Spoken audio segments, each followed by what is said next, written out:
Bonjour Jacques Lignon, vous êtes membre du comité feu de Prades-le-Lez et on a souhaité vous rencontrer parce qu'on voudrait que vous nous expliquiez comment se passe une patrouille estivale qui va démarrer avec l'annonce de la mauvaise saison à risque, incendie.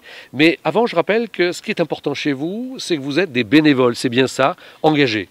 Tout à fait, tout à fait. L'équipe de bénévoles de Prades-le-Lez a été constituée en 2004. Donc au départ, il y a eu un incendie sur la commune de disqueuse qui a mis le feu à un secteur de la commune et qui a motivé la municipalité de l'époque et certains Pradéens à intégrer cette équipe de bénévoles pour assurer de la surveillance sur le secteur communal. Parce que c'est bien ça, la première mission, c'est d'être avec ces véhicules en patrouille, sur le terrain, pour observer, regarder ce qui se passe et éventuellement détecter une fumée suspecte. Voilà. Racontez-nous un peu ça. Le matin, vous partez? Voilà, alors tout à fait, effectivement, le rôle des bénévoles, donc, que nous faisons au tout début, au mois de juin, là on vient de l'organiser sur la commune de Prades, c'est un planning de l'ensemble des bénévoles, il faut tenir compte de leur disponibilité, on est des bénévoles, donc chacun a ses occupations. Vous par exemple, vous en avez combien d'heures disponibles pour... Moi donc j'ai bloqué 2 week-ends, donc on est bloqué un week-end samedi et dimanche, c'est plus simple en termes de gestion des équipes. Donc j'ai 2 week-ends avec un partenaire, on est systématiquement en binôme. On a débuté en 2004, on avait un petit véhicule de tourisme qui s'est rapidement a été inadapté, hein, on le voit sur les pistes forestières, c'est pas du tout pratique. Hein. En plus il était blanc, il était moins visible que celui-là et donc la couleur aussi est importante. Hein. Donc on est le matin et là vous prenez le binôme, voilà. Part avec ce véhicule et votre objectif de la journée c'est quoi ? Alors le binôme donc, qui est en charge ce week-end-là de patrouiller va aux services municipaux, va récupérer le véhicule aux services municipaux et donc s'organise la journée un peu comme il entend. Ce qu'on essaie de faire, c'est bien sûr d'être sur le terrain aux périodes les plus à risque, en fin de matinée, début d'après-midi, quand les personnes sont tentées de faire des barbecues. Donc vous allez passer dans les massifs, mais pas seulement, à proximité aussi des interfaces forêt-habitat.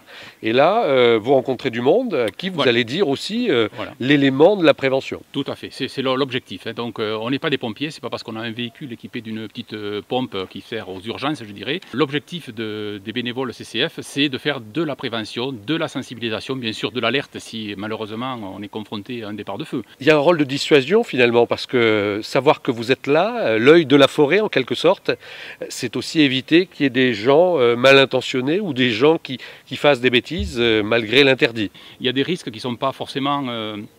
Les personnes ne se rendent pas forcément compte des risques qu'elles peuvent occasionner. L'année dernière, on est intervenu, c'était pas en patrouille, c'était juste en tout début de saison, mais on est allé avec un collègue, on nous avait signalé des personnes qui faisaient une grillade au bord du Lez. Le Lez, c'est le fleuve qui passe dans la commune. Et quand on les a rencontrés pour discuter avec elles et pour leur mettre en avant le risque, la personne, sa réaction, ça a été de dire « je suis à 1 mètre du Lez ». Oui, mais j'ai dit « regardez, retournez-vous et vous êtes à 1 mètre des broussailles ». Et derrière, il y avait le combustible. Et il y avait un risque potentiel. Donc la personne n'avait pas conscience qu'effectivement, elle voyait l'eau pour éteindre le feu, mais pas forcément le feu qui risquait de s'embraser dans la ripisylve du Lez. Ces patrouilles, vous les organisez tout l'été avec vos collègues membres des CCF. Ça représente quel volume d'activité ça ? Disons que les patrouilles normales, je dirais, donc on les organise le week-end, le samedi et le dimanche, les jours fériés. Donc je vous disais, dans la journée, les bénévoles s'organisent comme ils l'entendent en fonction des plages horaires. Ensuite, on peut être sollicité également quand il y a des journées très à risque hein, qui nous sont signalées par Météo France, donc en raison de la sécheresse, du vent, etc. Donc là, on programme des journées la veille pour le lendemain, c'est en fonction de la météo. Le planning de cette année, on le débutera le week-end du 29 juin, fin juin. On l'a programmé jusqu'à fin septembre, mais bien entendu, on est prêt à déborder si la saison se prolonge au-delà. Alors, je conclus sur vous. On rappelle donc que vous êtes un maillon essentiel de la prévention, puisque sans vous, on ne pourrait pas être au contact du public, et puis dans cette surveillance des massifs. Et on rappelle aussi que vous avez une très bonne connaissance, vous venez de le dire, du terrain, ce qui vous permet aussi de guider les sapeurs-pompiers quand ils doivent intervenir sur un feu important. Voilà. Merci en tout cas, Jacques, et on vous souhaite un bel été aussi, puisque il ne faudra pas qu'il y ait des... On espère, on croise tous les doigts pour qu'il n'y ait pas de période à risque trop prolongée, parce que bon... Avec des fumées qui poseraient problème. Oui, on préfère les éviter.